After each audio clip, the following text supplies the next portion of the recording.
The first punch landed before anyone could react. In the crowded campus courtyard, students froze as the bully, known for tormenting anyone who dared cross him, shoved a girl against the stone bench. Her books scattered across the ground. She looked fragile, yet her eyes held a quiet strength, refusing to give him the satisfaction of fear. The crowd watched in silence, no one daring to intervene. That was when a voice, sharp and commanding, cut through the chaos. "That's enough." Everyone turned, and all they saw was a man in plain clothes, broad-shouldered, his stance disciplined yet calm. He wasn't a student. He wasn't a professor. He was a stranger, but his presence shifted the air. He stepped forward with the kind of authority that only comes from someone who had faced real battles. The bully sneered. "Who are you? Some wannabe hero?" The man didn't answer immediately. He simply placed himself between the girl and the bully, lowering his voice so only the aggressor could hear. "Walk away. You don't want to test me." His tone was steady, but his eyes carried the weight of someone who had seen darker days than this. The bully, used to easy victories, lunged anyway. But in less than a second, the man's hand intercepted his arm, twisting just enough to freeze him in place without causing lasting harm. Gasps rippled through the crowd. The bully's bravado melted, and with his wrist pinned, he backed down, muttering curses before storming off. The courtyard buzzed with whispers, but the man wasn't interested in the spectacle. He bent down, collected the girl's books, and handed them back. "You all right?" he asked softly. She nodded, still shaken. "I am now. Thank you."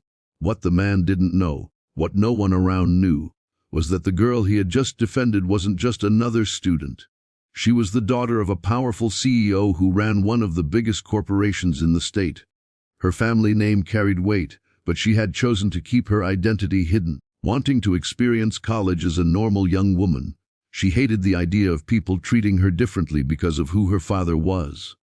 But in this moment, she wasn't thinking about her hidden status. She was thinking about the stranger who had stepped in when no one else dared. His name was Daniel Hayes, a single father and former soldier. He had come to campus that day not for himself but for his teenage son, who was touring the college for a future enrollment program. Life had not been kind to Daniel. His wife had passed away years ago, leaving him to raise his son alone while balancing civilian life after service. He carried invisible scars from the battlefield, and every day was a fight to provide stability in a world that often felt uncertain. Yet his greatest pride was his son. The boy was his reason to keep moving forward, to never let the weight of the past drown him. Daniel believed in standing up for those who couldn't defend themselves, a lesson he had sworn to live by after seeing too much injustice both abroad and at home. The girl, Emily, couldn't shake the image of Daniel from her mind. Later that day, she found him again, this time sitting on a bench with his son, laughing at something on his phone. The sight softened her heart. He wasn't just a tough soldier, he was a father doing his best to protect and nurture. She approached cautiously. "I never got your name," she said. Daniel smiled politely, introducing himself and his son. Emily thanked him again, but this time she added, "You didn't just step in, you reminded me that courage still exists in people. Most just watched." Daniel shrugged. Sometimes it takes just one person to break the silence. The rest follow. His words struck her deeply. But challenges didn't end with that confrontation. The bully, humiliated in front of the entire campus, wasn't about to let it go. A few days later, he returned with a group of friends, cornering Emily near the library. What he didn't expect was Daniel's son being there first.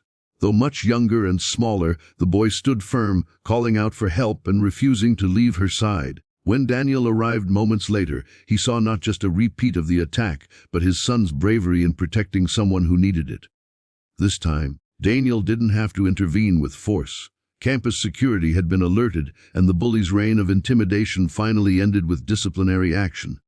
Still, Emily couldn't help but notice how Daniel's strength had begun to shape his son as well. It was more than defense. It was teaching by example. Eventually, Emily's identity as the CEO's daughter came to light. Daniel was stunned. He had assumed she was just another hard-working student. Emily explained why she had kept her background hidden, admitting she wanted people to see her for who she was, not what her family name represented. Daniel respected that, saying, "Titles and wealth don't change who you are at your core. What matters is what you do when no one's watching." Those words stayed with her, echoing louder than the lectures of professors or the influence of her wealthy father. Grateful beyond words, Emily introduced Daniel and his son to her father. The CEO, a man who had grown hardened in the corporate battlefield, was deeply moved by the soldier's humility and courage. He saw in Daniel a rare integrity, something money couldn't buy.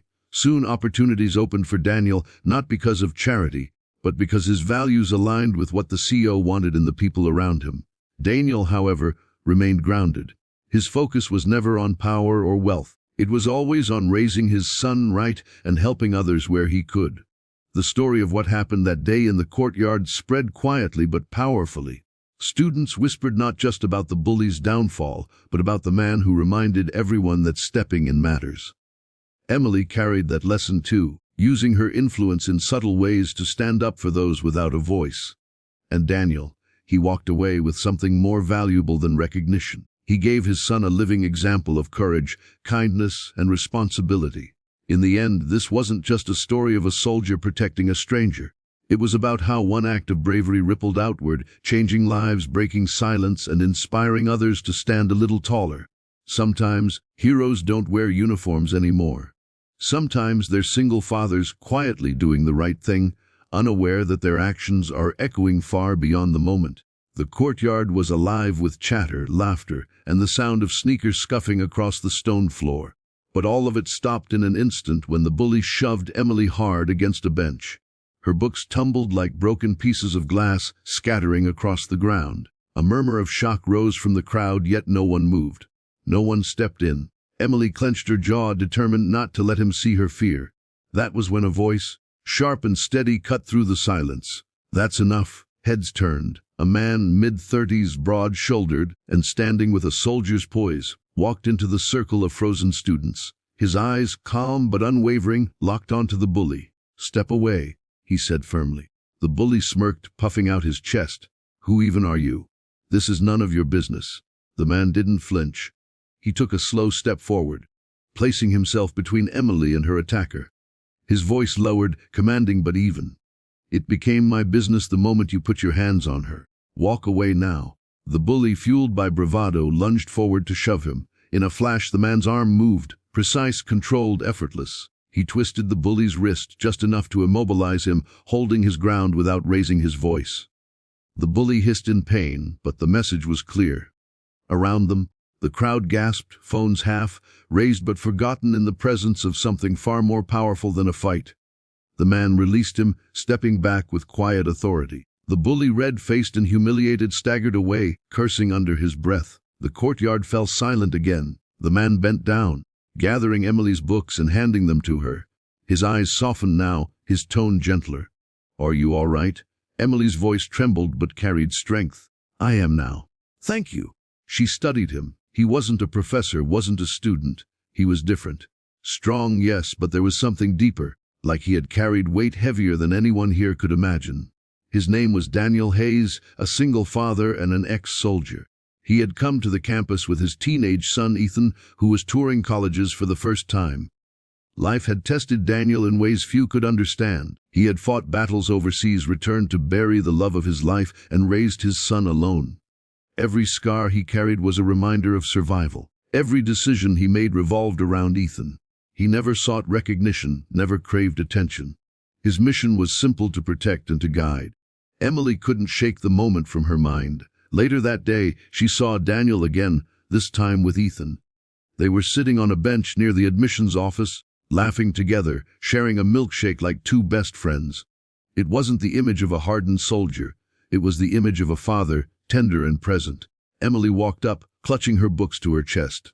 "I never got your name," she said. Daniel smiled politely, introducing himself and Ethan. Emily thanked him again, her voice softer now. "You didn't just stop him. You reminded me that people can still be brave. Most just watched. You didn't." Daniel shrugged lightly. "Sometimes one person has to break the silence. That's how change starts." His words settled deep in her chest.